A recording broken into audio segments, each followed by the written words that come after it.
او یو خبره بلم طالبانو ابي جمره کړې ده، دا هم ډېره خوندوره خبر د طالبانو دې خبرې ته متوجه سئ.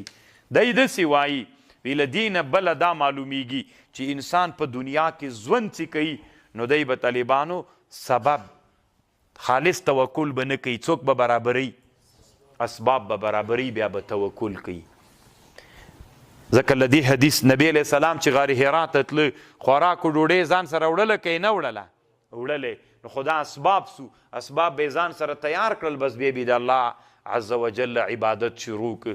نو له دې نه معلومیږي طالبانو علما وایي له دې نه معلومیږي چې عبادت کوي یو توکل کوي اسباب به برابروي، پس له هغه نه به.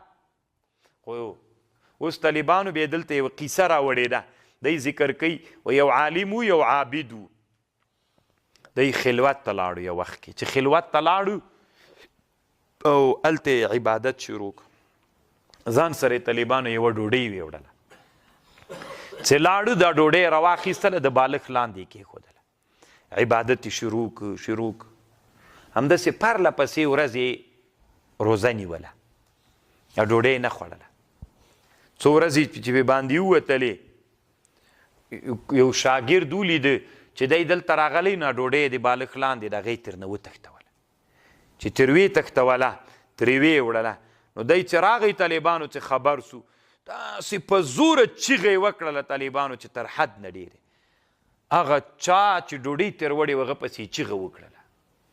نو دا نورو خلکو دی ملامت که چې ولې دې چیغه وکړله، ډوډۍ دې راوړې وه خوړله دې هم نه، او اوس چې درنه ویوړه چیغه کوي.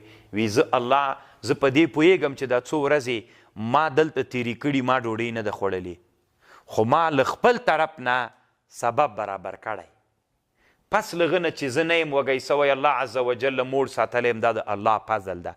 خو زه چې په کوم شي مکلف یم هغه څوک ده؟ اسباب برابرول دي. ډېره ښه خبر د طالبانو لږ چې عمق کې ورته وګوري، د ما له طرف نه چې زه الله مکلف کړی یم، په څه شي مکلف کړی یم؟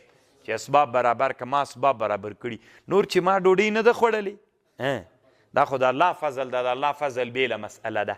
اوس ده چې ما نه ډوډۍ ویوړله د ما سبب ورک سو، زه په څه شي چې مکلف یم هغه سبب برابرول دي، نور چې د الله فضل په ما باندې کېږي د الله فضل بېله مسئله ده.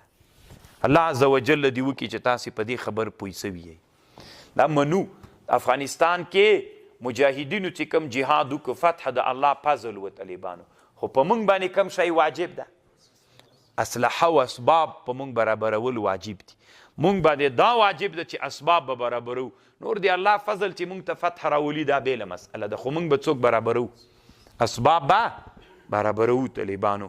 نو دی وایي چې حال د بشریت تقاضا دا ده چې ته به اسباب برابروي، بیا نور چې الله په تا باندې کوم فضل کوي. نو له دې حدیث استدلال کړی چې نبی صلی الله علیه وسلم چې و کله چې هغه ته راغی غار حرا کې تحنس و عبادت کو، نو نبی علیه السلام به له ځان سره خدیجې رضی الله عنها ته راغی، له هغې نه به یې اوبه و خوراکي شیان ویوړل، بیرته به راغی، بیا به بیرته لاړل. خبر باندې پوه شوله یا؟ بس دم دومره.